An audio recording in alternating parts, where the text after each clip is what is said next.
All right, hello and welcome to the podcast, Eat Better Food Today. I'm your host, Ken Coonahan. I'm excited to be sharing insights on why we believe that health and longevity begin with the food we eat.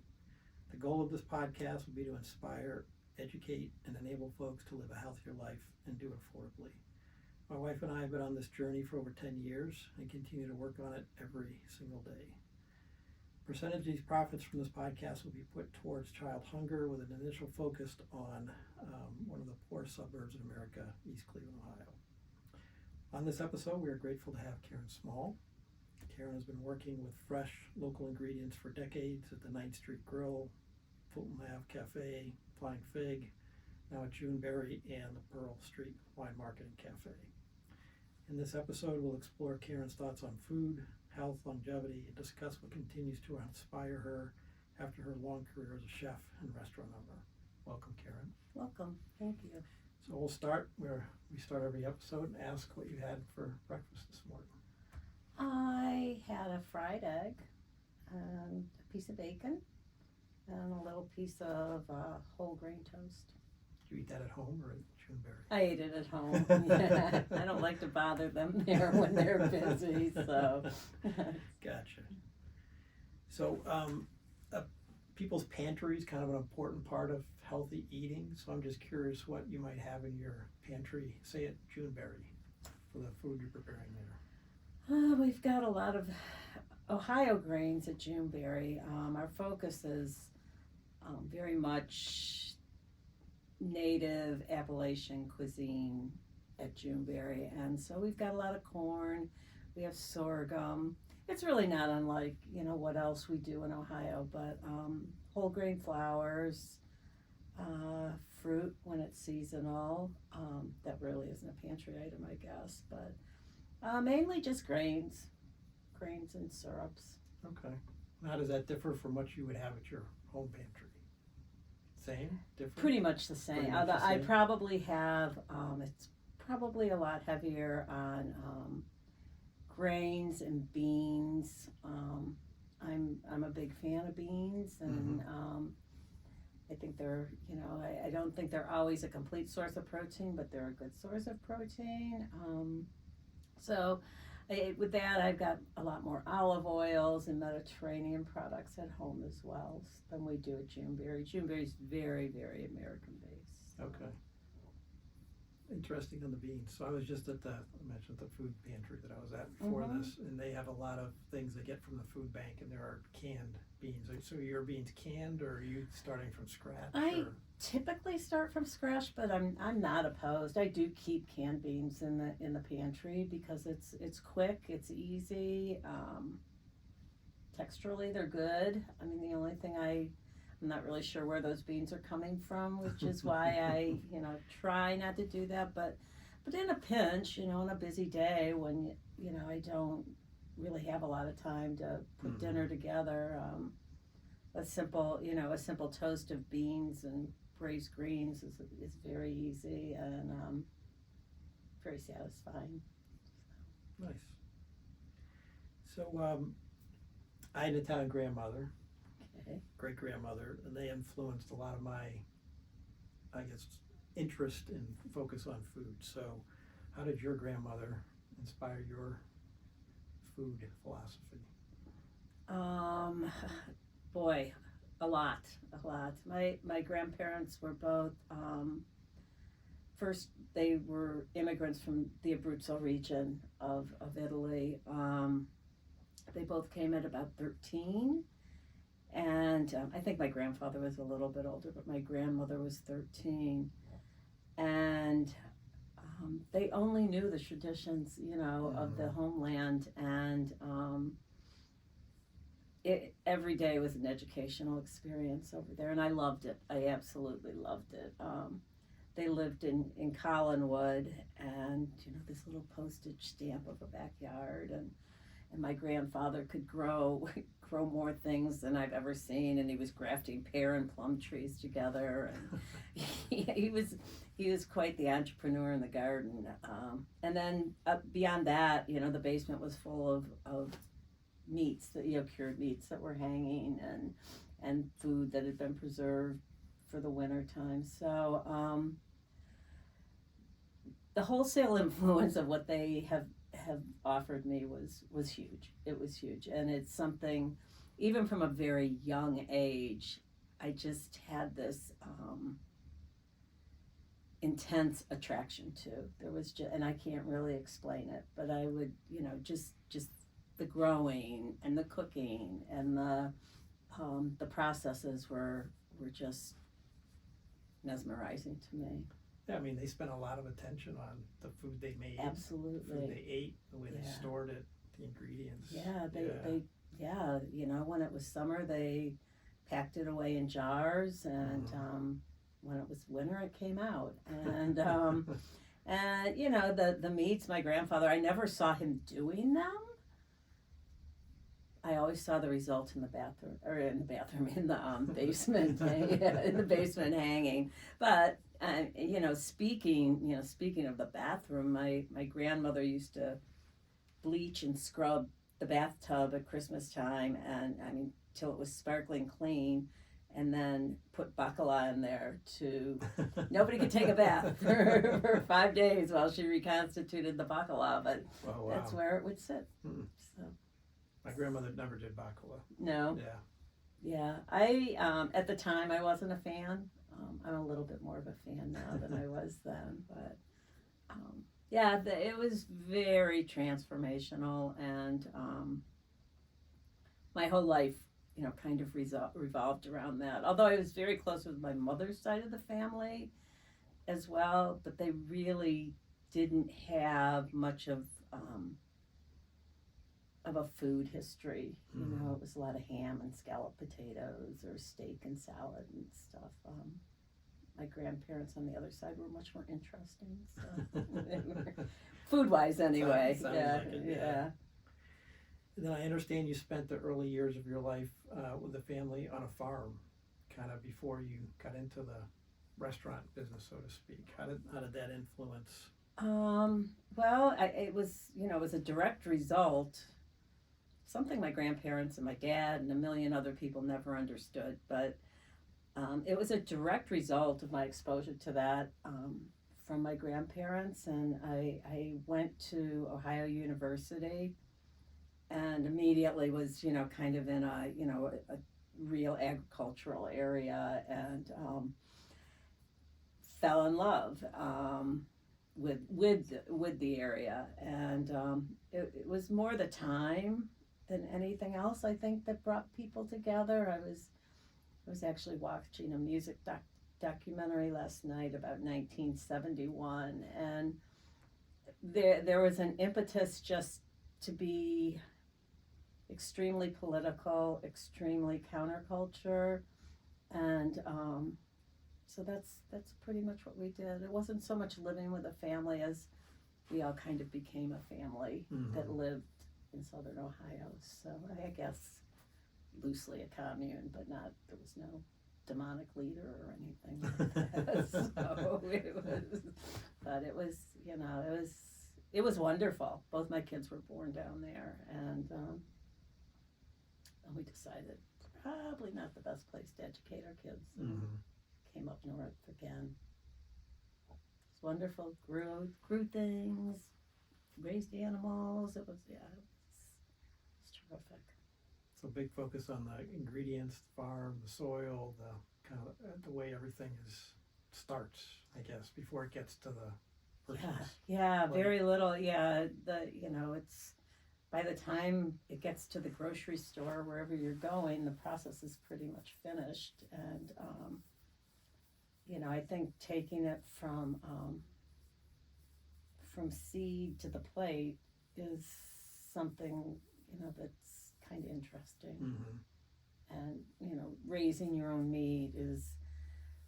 I remember killing the first pig and the first chicken, and but in retrospect, it sent me on a path that I really only eat meat that I know how it's been raised, where it's been raised, and it's very rare that I would put anything else on my plate except that. So. Couldn't agree more. Know where your ingredients come from. Yeah, you have to, and I mean, I think there's a difference. even down there at the time, we started seeing, they grew a fair amount of corn down there. And during the time I was there, Monsanto kind of came in and started introducing, genetically modified corn that, had herbicides and pesticides built into it. And the land was it just turned barren. I mean, all it was row after row after row of corn. Yeah.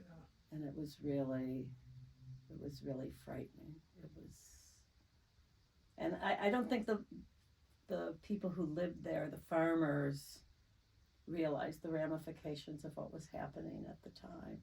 It just seemed like, ooh, progress, and I'm not just so sure it was. I think a lot more people are getting educated about that progress these days. Like the last 5 years, maybe longer, but yeah. Yeah, and I'm sorry it took that long, but it's got to start somewhere, right? Mm-hmm. Yeah, there's been a lot of good documentaries that have come out lately, kind of. Yeah, on that topic. So on my website, I have a quote from Alice Waters that says, as our soil gets healthier, our food gets healthier, we become healthier, the planet becomes healthier. I've heard people refer to you as Cleveland's Alice Walters. Oh my. What that's very high praise. I don't know about that. She was a genius. I don't think I'm Cleveland's Alice Waters. I'll just say, I think I just have been very single-minded and stubborn about what I think we should put in our bodies. Mm-hmm. I wish I'd done, or have done the things that she did with the edible schoolyards and, just the more outreach programs that and educational programs that she's involved with. But I couldn't agree with her more. I mean, it's, it even goes to the seed. You get a heirloom seed. I guarantee if you can get through the summer growing it, it's going to taste much different than mm-hmm. a seed that has seen a lot of hybridization. So, yeah. And I've kind of read how you when you pick the foods that go into your restaurants, you're interested in the taste. So the people that you're picking to work with to supply your ingredients, you're very particular about where it comes from, how it tastes, like you said, where it's kind of how it's grown or raised. Yeah, I am very particular about it. There's a couple people that I use that grow a little bit more conventionally. But I know them well enough to know that although they may be using some more conventional methods, they're taking every painstaking way of trying to keep the soil healthy too. It's sort of like, I guess, it's very similar, I think, to natural wines, which we kind of focus on at Pearl Street. And there's always this little war about sulfites or no sulfites. Mm-hmm. And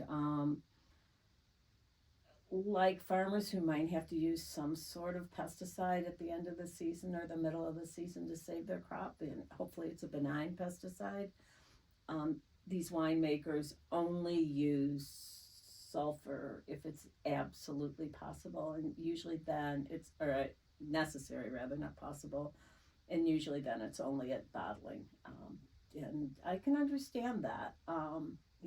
We can't all afford to just lose our whole crops on principle. So I admire the road they take, and I understand if they have to take a little bit of a detour. So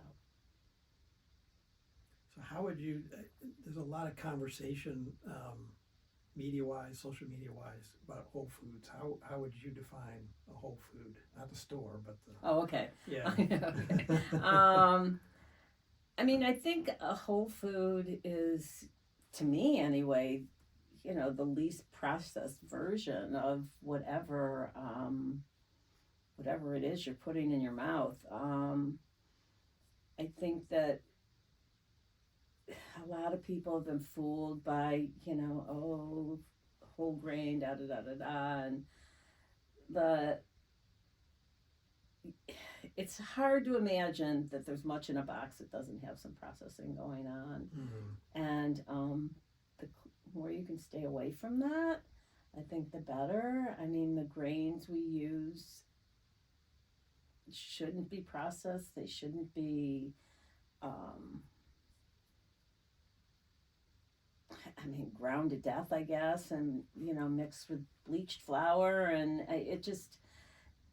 it's so important to use stuff in its natural state and as close to, when it comes out of the ground or wherever as possible. Yeah, one of the things we've talked about on the show before is kind of the fewer ingredients, whatever you're buying is good. You need to be able to understand what the ingredients are. Absolutely. So if it's something you don't understand, you probably shouldn't buy it. Yeah. I mean, there's sneaky little ingredients, that you look at and you go, what is that? And if that's what you're saying, you probably shouldn't eat it. I think anyway. Yeah. I don't. But they're good. The media's good. They can make people think that, oh, this is awesome stuff. This is whole grain, nutritious, da da da da da. And maybe not. Maybe not. So can you, stories like the relationships you have with your suppliers? I mean, do you have any stories about their farms or the way they produce stuff or the way they just kind of go about their craft before it gets, to your pantry or to your restaurants or to your plate? I don't have a ton of stories on that. What I do have are stories on the relationships with the farmers and how they've grown and evolved over the years and how receptive they've become over the years. And without them, I would have never been able to do what I wanted to do. We started very early on, and maybe you got a little bit of arugula, and maybe somebody had some potatoes, and some tomatoes. But now it's become much more complex, and they're growing the whole season. And I have a couple, one in particular that is pretty much 9 months at this point. He's still getting spinach right now, and before we know it, he'll be into spring. There's probably going to be a little lull, but the light's getting brighter. Everything's working in their way. But I mean, I think they just wanted people like us to encourage them, and they, they're growing things they never even thought they'd be growing, because the reception's so good. And I think North Union Farmers Market has done just a phenomenal job of bringing that all together. So, that relationship is so important. And the Ohio City Farms, another one. It's so strong, and there's such a bond between all of us that it's, I depend on them, they depend on us. It's a really beautiful thing. So do you think that community is growing from a farming standpoint because more people are interested in that kind of food? Do you see that, or is it? I think so. I mean, I hope so. Then you start getting into food economics and da da da da da, and I sometimes get pretty distressed about that. I mean, those of us who can afford to, I think the enthusiasm is boundless. But I'm getting to a point where I want it to be fairer, and I want it to be a more just system, and have people have access that it's going to be a very slow process, because people have sort of been like pushed in a corner, and they can only eat processed foods, and they can only afford processed foods, and people got to eat, and that stuff plays havoc on your taste buds. Yeah. But I think ultimately, if we can start slowly, introducing it in schools, we can start introducing it in food banks. I know they're introducing some fresh produce at the food bank over on the Shoreway. I worked there over Christmas, and worked with the clients going through to go shopping, and heard they just want to know what to do with it. They want, right. and then there's some people who absolutely know what they're going to do with it, and it's just access, I think, more than anything else. And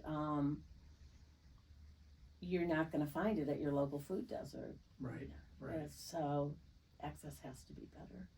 Yeah, and I went out for that press release in January with the hospitals kind of talking about what they're going to be doing in certain neighborhoods, and they've got a kitchen. I assume they've got a kitchen there now, Mm-hmm. and then some of the fresh produce, and they had, I don't know, maybe 1,000 eggplants out in the fresh produce, but they had a chef that was making something with the eggplant, so you could understand what to do with it. Right, and that's another facet of what I've done there is, they had lots of lentils. There were lots and lots of lentils, and people don't know lentils all the time, and so I made a lentil and turkey sausage soup, and I think it was almost like 80% of the ingredients that we used were available to people in that market, which I thought was really,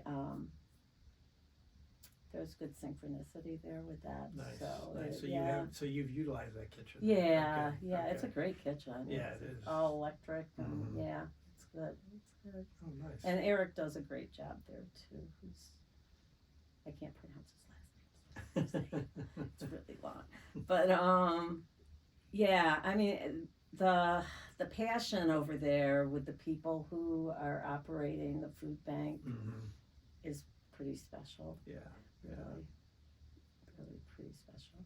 And they're very excited about Metro coming in there too, and having a satellite clinic there. So it's gonna be great. It is nice. It's gonna be even nicer. It is. It is very nice. So, but yeah, I mean, back to getting kids. Somehow we have to start earlier than 20, to get good food in people's mouths, because it's a really hard thing to change. Yeah, Ben introduced me to Bob Gorman. So he did a lot with Ben at Parma City Schools. Oh yeah, Ben does a lot there. Yeah. And now he works for CMSD, so Cleveland Public Schools. Oh yeah, so right. I'm hoping I invited him to be on the podcast. Hopefully have him on in the next couple Wonderful. of weeks. Yeah, I'd like to know him. I'd like to. Ultimately, I think that would be wonderful to do that. That type of work, as I age out of cooking, which isn't that long. Yeah, and I mean, you're right. I mean, they need to learn that just like you learned at an early age. Yes. I learned at an early age. Yes. Kids need to understand that. Absolutely. Not just drive-throughs all the time. Yeah. Absolutely. The texture of fresh pasta. Just everything was fresh. We didn't know any different, and although we had like Italian bread in the house,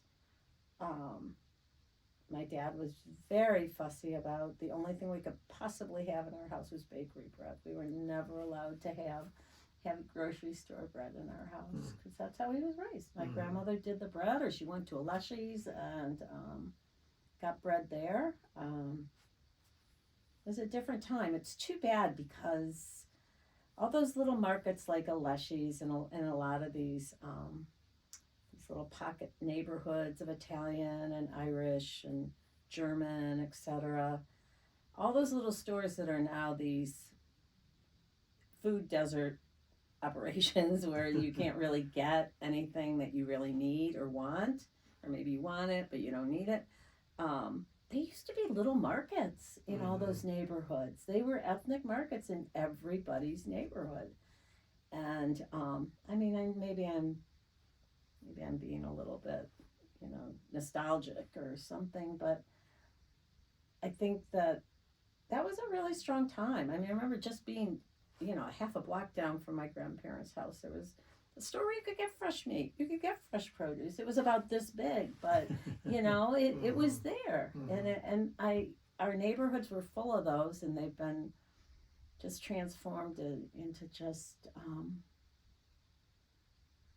not very healthy places. Yeah, yeah.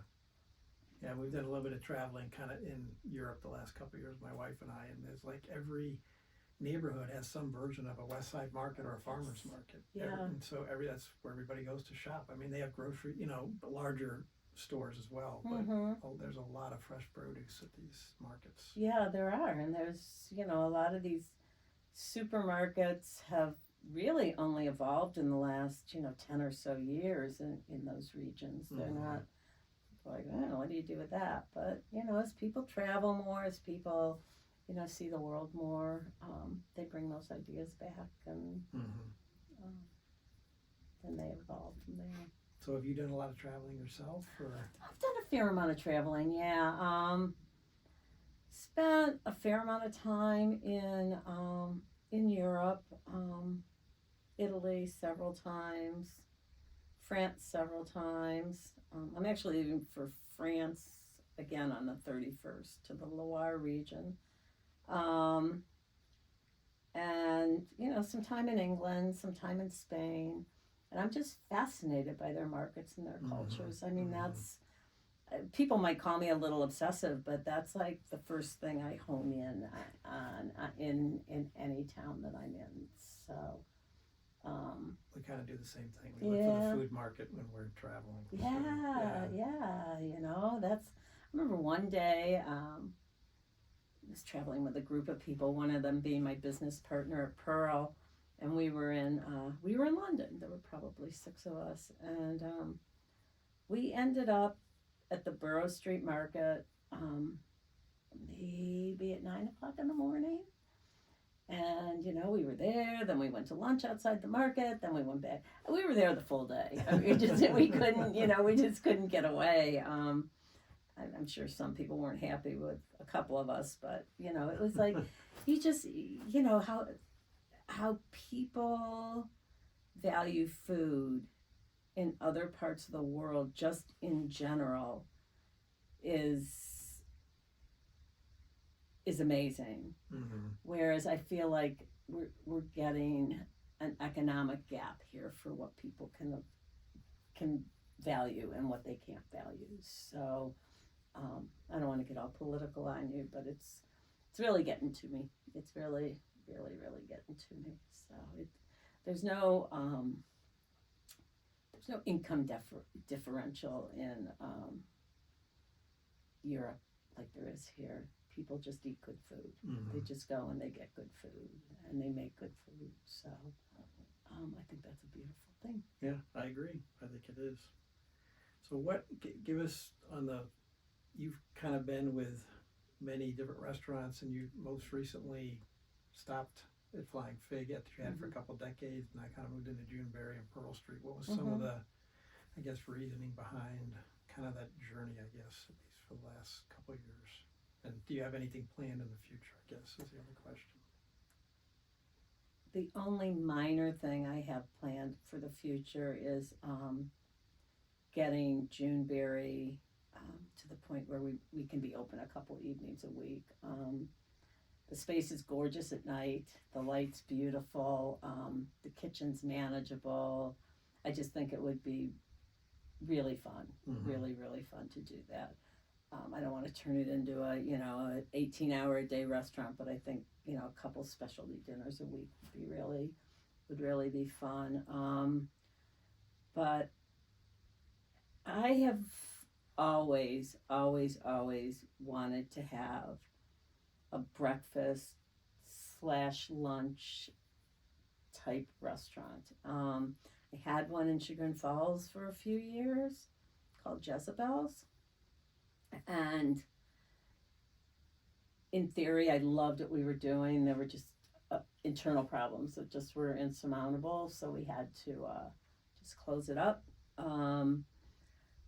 But it's always been there. I just gravitate to those kind of restaurants, and it's not like I sit down and eat like breakfast every day. It's just I just really like the vibe. I like the neighborhood feel of it. So that's been in the plans for a long time, and then the space opened up on Lorraine. I was like, well, this is like a no-brainer. and then COVID hit. So I signed the lease prior to COVID, and landlord did work with me to some extent, so that I wasn't paying excessive amount of rent through that whole period. And then as COVID kept going,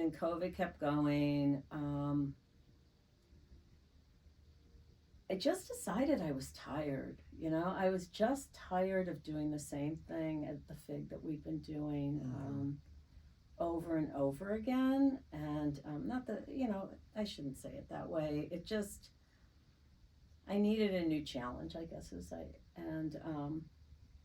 seeing where the job market was going, seeing where everything seemed to be changing very rapidly in the industry as we, went through COVID and started to come out of COVID. I really believed less was more any longer, that it would be almost impossible to maintain a staff of 5 or 6 people consistently on the line. It would be very expensive to try to staff and do food for, just a regular restaurant like the Fig was. I guess you could kind of call it a special occasion restaurant, even though it did have a big neighborhood bent, and it was, the bar was quite neighborhood friendly. But I just saw it slipping away, and, and everything in my gut told me to just take it down a new path. And so, I had a really strong interest in very light bistro fare. Always wanted a wine and cheese store. That's right up there with the breakfast place. Somehow I got in all these restaurants, and these are the things I really wanted. But glad you're getting there. Yeah, right. Better late than never. So yeah, that was where we moved to. I finally brought in, my business partner, my friend Jill Davis, and she was very excited about, the wine and cheese and the, kind of very light bistro fare. So yeah, it's a beautiful transformation of the space. It looks totally different. And I think it was something that,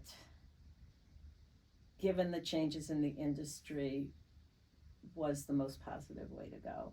And it works for me. And they're doing well, right?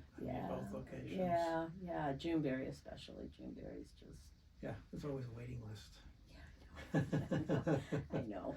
And it's, but I was just reading an article the other day about, this seems to be popping up everywhere because it's manageable. People can do breakfast. They're not at the mercy of having a million different ingredients on their menu. It's it's like you don't need as much staff. And I'm happy to say we got in early, but it does seem to be a trend in the industry all over. So I like seeing it in Cleveland because I still don't think there's enough breakfast places in Cleveland compared to other cities of our size. So I agree. It used to be, I would go visit New York, Chicago, San Francisco. There were always, a million places to go, and everybody took really, it wasn't just greasy spoons. People were taking really good pride in what they were doing with breakfast foods. So, whether it was the bake or the eggs or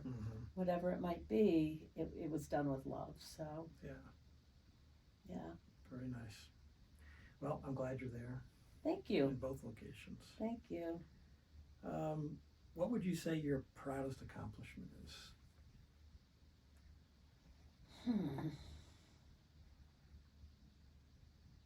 That's a tough one.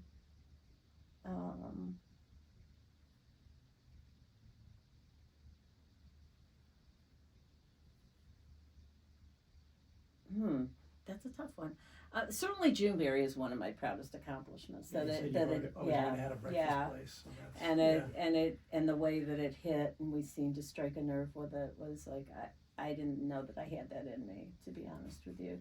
And I don't have it in me all by myself. I have a wonderful group of people that are working there, and most of them, at least at first, migrated over from the Fig when we closed the Fig for renovations.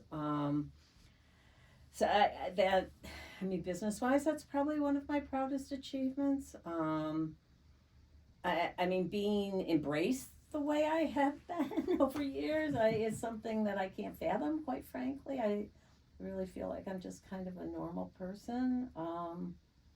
But I guess this is the type of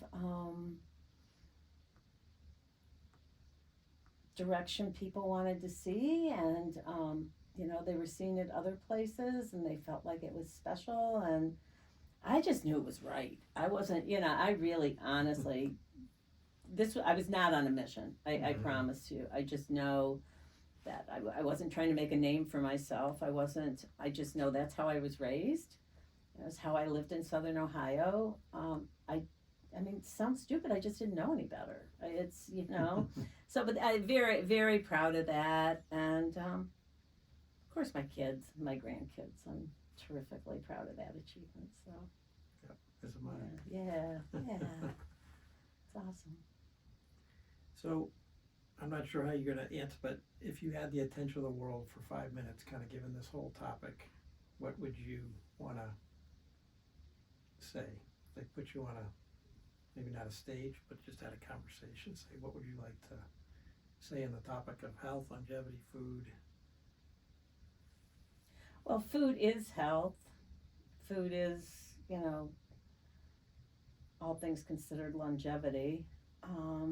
So why is that? I mean, I don't think a lot of people understand that. I mean, it's a lot of people spend a lot of money on nice clothes, cars, have a nice watch, iPads, technology, but when they think about the food they eat, they think, well, I got to eat something, so I'm just gonna eat to satisfy my hunger. But they don't really. I don't think enough people give enough thought to what they're eating. So why do you?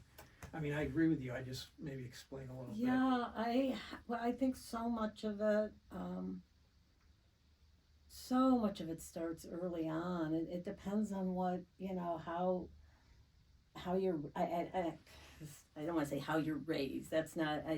But what's brought to the table in your house, food wise, Mm-hmm. it has really nothing to do with how you're actually raised, but how you're fed, I guess, makes a big difference. And when kids, can just run into the closet and grab something in a bag, and pretty soon their taste buds are dulled to everything else. I think we're all in such a rush these days that it's hard to find time for family dinners, and I'm talking about younger people with little kids and stuff. But if those habits and those taste buds aren't delivered or aren't nurtured early, I'm not sure it's that very easy to go back to it. I mean, it's you have to develop that somewhere along the way, or it becomes insignificant. You don't know what it is you want. And I think that if there was one thing, that would be it, that we have to feed little kids well. We have to. And it's mandatory. We probably feed our kids worse than anywhere in the world. And they'd be smarter, they'd be happier, they'd be healthier too if they weren't, they weren't full of processed foods and sugar, and that just leads to diabetes, and it just leads to so much. And they're starting to. I just read an article. They're starting to see more chronic diseases like diabetes in younger and younger people. It used to be everybody like 50, 60, 70. Now it's getting down to 20s or 30s. So it's sad. It's super sad, and it just kind of goes in line with how during those years the food got more and more processed, and people are like, oh, this is easy, we'll just take this home and fix it. And I don't want to put my passion on everybody else, but I think it's just something people might want to consider, for the health of themselves and for their children. And then, of course, the only other thing I'd put on that table would be economic justice. You can't have it. You can't have it without economic justice because people can't find the food. They can't get Right. the food. Right. So, I know I keep bringing that up, but it makes me pretty crazy. So that kind of got two more questions. So one is, final thought for listeners, I guess maybe, I know you do some charitable work, so maybe talk a little bit about some of the charitable work. I know Over the years I've done different things. I do some work with what's now called Resource Cleveland, which is actually the old refugee response. I do a lot of work with them for their benefit, and I think they're doing a wonderful job with the immigrants that are coming to the city. The kids, they're getting schooling, and they're finding housing, and they have the farm. I mean, there's just they do so many things. Mm-hmm. And I do what I can with them. Food bank, I've just in the last several months started working with them, and I'm gonna make a practice out of that because I think it's a good thing to stay in touch. So, in the past, I've done some work with CMHA, like some cooking classes. I don't know. I feel like over the years I've always had, but now I feel like I would really like to develop a focus that I could devote a little bit more time to. Nice. So the final question is on the recipe side. So I forgot about that. Oh boy. Okay, go ahead. I'm sure you can come up with We'll come up with something. Yeah. So, because the whole idea here is kind of on this topic. If we're trying to encourage people that instead of it takes time to go through a drive-through. You still got to drive. You got to pick up the food.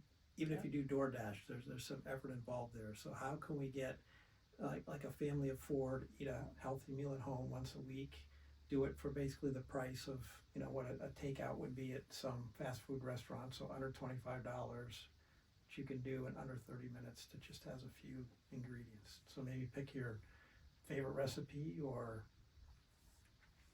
I certainly love, as far as kind of a chicken recipe, I guess, which I feel like people are comfortable with. I'm comfortable with, but I like to use boneless thighs. I like to have the skin on them, but use the boneless for ease, and brown those. That takes about 5 minutes, and then add garlic and a cut up lemon, a little bit of chicken stock, and just let it cook away in the oven for about 20 minutes after that at 400, I guess. And the skin gets nice and crispy, and it's really juicy and lemony, and it's really, a little bit of bay leaf in there, some herbs if you have it. And then just serving that with something green, I think is the simplest meal in the world. Although probably kids would want, something a little bit more than that, which,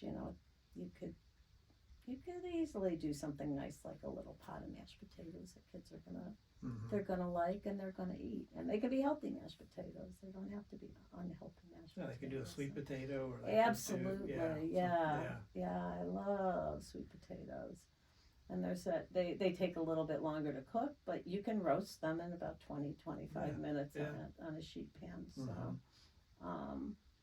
and kids tend to like them.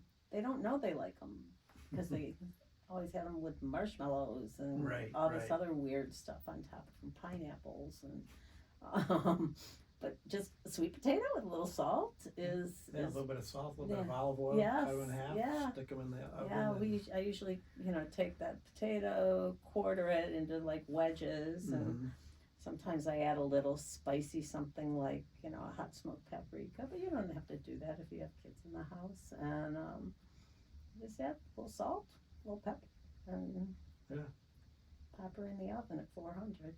Okay.